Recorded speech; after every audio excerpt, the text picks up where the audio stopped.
കുറച്ചൊന്ന് മെനക്കെടാൻ തയ്യാറാണോ എന്നാൽ ഒരു അടിപൊളി ചിക്കൻ കറിയുടെ റെസിപ്പി തരട്ടെ. ഇന്ന് ഞങ്ങൾ ഫ്രണ്ട്സും ഫാമിലിയും ഒക്കെ ഉള്ള ഒരു ഇഫ്താറായിരുന്നേ.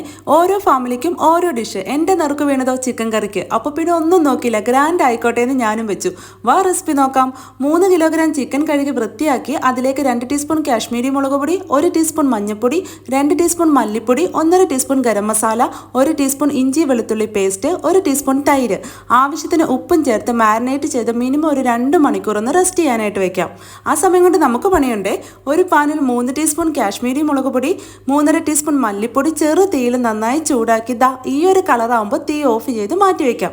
ഇനി പാനിലേക്ക് കുറച്ച് എണ്ണ ഒഴിച്ച് നമ്മൾ മാരിനേറ്റ് ചെയ്ത് വെച്ചിരിക്കുന്ന ഓരോ ചിക്കൻ പീസസും ഇട്ട് കൊടുത്ത് ഒരുപാടൊന്നും മൊരിഞ്ഞു പോവാതെ ഈ ഒരു പരുവത്തിൽ എത്തിക്കഴിയുമ്പോൾ വറുത്ത് കോരി മാറ്റാം.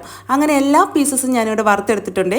ഇനി ചിക്കൻ വറുത്ത എണ്ണയിൽ 1 ടീസ്പൂൺ ഉലുവ, 1 ടീസ്പൂൺ വലിയ ജീരകം, ഈ കാണുന്ന സ്പൈസസും കുറച്ച് കറിവേപ്പില, 2 ടീസ്പൂൺ ജിഞ്ചർ ഗാർലിക് പേസ്റ്റും ഇട്ട് കൊടുത്ത് ഇളക്കി നല്ലപോലെ മൂത്ത് വരുമ്പോൾ ഇതിലേക്ക് എരിവിന് ആവശ്യത്തിനുള്ള പച്ചമുളക്, 3 മീഡിയം തക്കാളി സ്ലൈസ് ചെയ്തതും ഒരു 5 സവോള നൈസായിട്ട് സ്ലൈസ് ചെയ്തതും കൂടെ ചേർത്ത് വഴറ്റി ഇനി ഇതിലേക്ക് ആവശ്യത്തിനുള്ള ഉപ്പ്, ഇനി പൊടികൾ ഓരോന്നായി ചേർത്ത് കൊടുക്കാം. ചൂടാക്കി വെച്ച മല്ലിപ്പൊടിയും മുളക് പൊടിയും, 1/2 ടീസ്പൂൺ മഞ്ഞൾപ്പൊടി, 1 teaspoon garam masala, 1 teaspoon chicken masala, 1 teaspoon തൈര് ചേർത്ത് വഴറ്റി നന്നായി വഴണ്ടി കഴിഞ്ഞാൽ അതിലേക്ക് പൊരിച്ചു വെച്ച ചിക്കനും ചേർത്ത് ഇനി ഗ്രേവിക്ക് ആവശ്യത്തിന് ചൂടുവെള്ളവും ഒഴിച്ചു കൊടുക്കാം.